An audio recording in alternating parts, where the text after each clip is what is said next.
All right, folks, today we're talking about Ruby Rose. Yeah, that's right. The exact same woman who was such a massive Hollywood sensation back in the day, everyone thought she was about to completely rule the world. She had this totally unique, badass look, and she was so stunning that major Hollywood producers were practically throwing money at her. Her acting was so impactful that she quickly carved out a spot on the big screen, leading filmmakers to market her as the new face of Hollywood glamour. Totally attractive, confident, and breaking all the molds. By the late 2010s, she became the prime example of what a leading lady should look like. But then, what happened?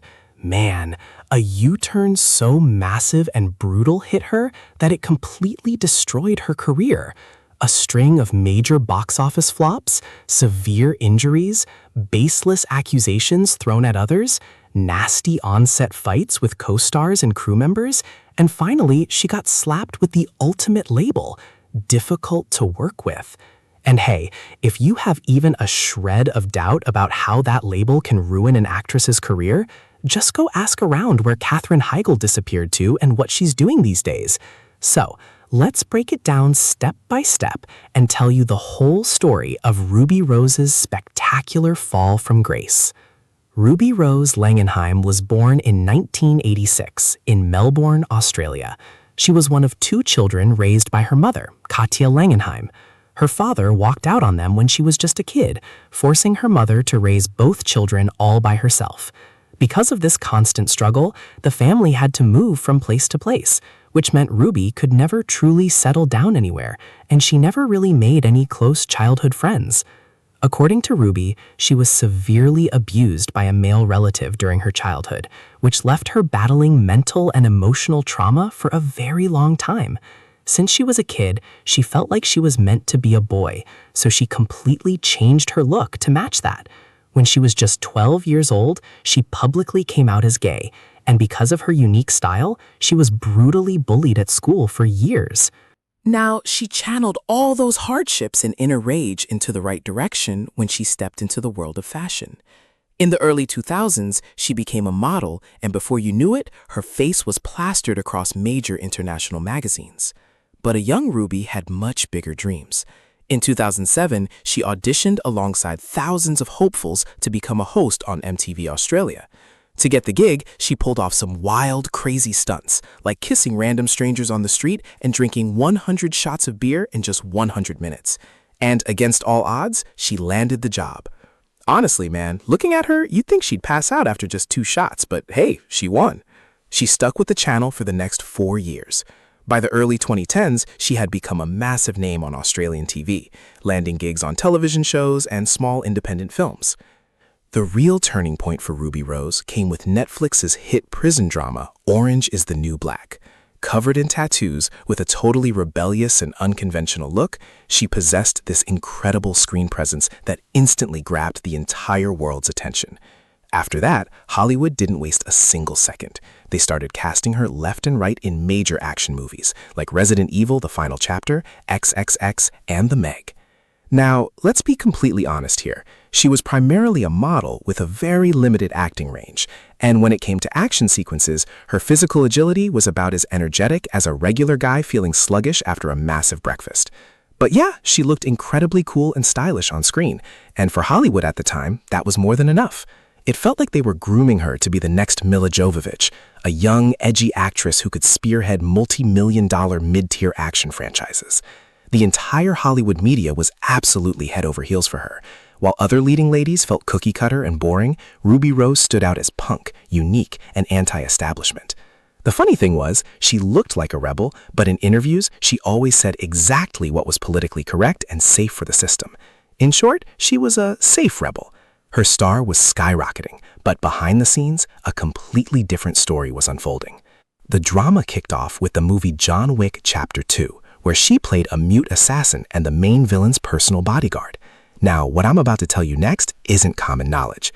This inside scoop comes straight from a source who actually worked on that set, and they are completely reliable. Why was Ruby Rose's character mute? There was a massive reason behind it.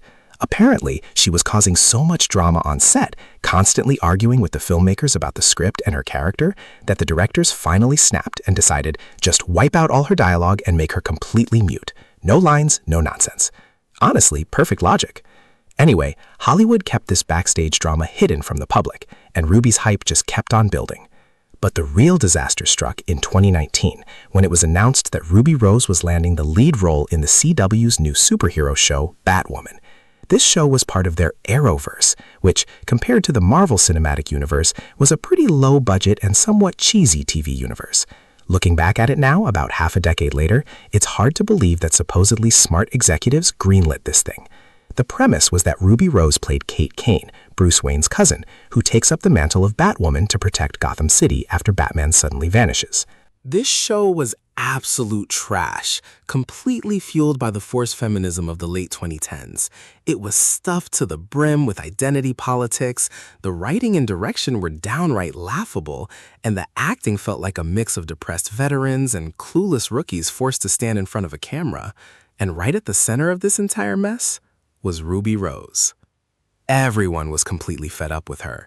Critics pointed out that she had zero physical presence, no fighting skills, and absolutely no acting talent. Things got so bad that even the LGBT community, which everyone expected to back her up, turned against her. Ruby once stated, "When I was cast as Batwoman, I didn't know that being a gender-fluid woman meant that I couldn't be a lesbian, because according to some people, I'm not woman enough." I mean, man, that statement was so bizarre and convoluted, nobody could even make sense of it. As a result, the show turned out to be a massive critical and commercial disaster. YouTube commentary channels got endless ammunition to roast the living daylights out of it, and by the time season 2 started filming, Ruby Rose was completely gone from the show. She told the public that she chose to leave because of injuries, a grueling work schedule, and a severe latex allergy caused by her Batwoman suit. But the real truth came crashing out in October 2021, when Ruby suddenly took to social media to blast the production team and her co-stars with serious allegations. She claimed the set was an incredibly toxic, abusive, and dangerous environment, specifically naming actor Doug Ray Scott, accusing him of bullying and intimidating her. Honestly, playing the victim to win public sympathy and extort a fat settlement check when things go south is an old trick in the book. But Ruby's luck ran out right there.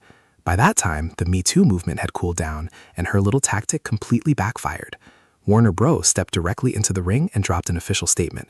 Not only did they defend Doug Ray Scott and completely debunk Ruby's claims as absolute garbage, but they also dropped a bombshell. Ruby Rose had actually been fired from the show due to multiple complaints about her toxic behavior and workplace misconduct. Talk about shooting yourself in the foot. Why anyone would make such easily debunked false accusations and pick a fight with the very people biting the hand that feeds them is completely beyond me. Maybe it was pure arrogance, an oversized ego, or just a flat-out refusal to admit her own mistakes. Whatever it was, any lingering public sympathy vanished overnight. Her career was already hanging by a thread after the Batwoman embarrassment, but this official confirmation that she was difficult to work with permanently ended her Hollywood career. She packed her bags, headed back to Australia, and after starring in a few dirt-cheap, low-budget, C-grade movies over the next few years, she completely vanished into obscurity. Just a few months ago, she popped up in the news again when she picked a completely pointless social media fight with one of today's hottest and most popular actresses, Sydney Sweeney. Sweeney was playing a lesbian boxer in an upcoming movie, and Ruby decided to call her out over it. The result? The internet absolutely dragged Ruby Rose, trolling her so hard she couldn't even show her face. If you look at the big picture, the bitter truth is glaringly obvious. There's a deep-seated jealousy and resentment inside Ruby that's practically screaming, "That role should have been mine. I should be winning those awards. I'm the one who should be the Hollywood superstar." But unfortunately, she isn't. Today, she's just a forgotten, bitter ex-celebrity who tried to play the Hollywood system, only for Hollywood to play her instead. Ruby Rose might not have hit absolute rock bottom like some others, but man, when you fall from that kind of height, the crash is brutal. All right, guys, that's it for today. Now go get back to work. I'll catch you in the next one with a brand new topic. Until then, take care and bye-bye.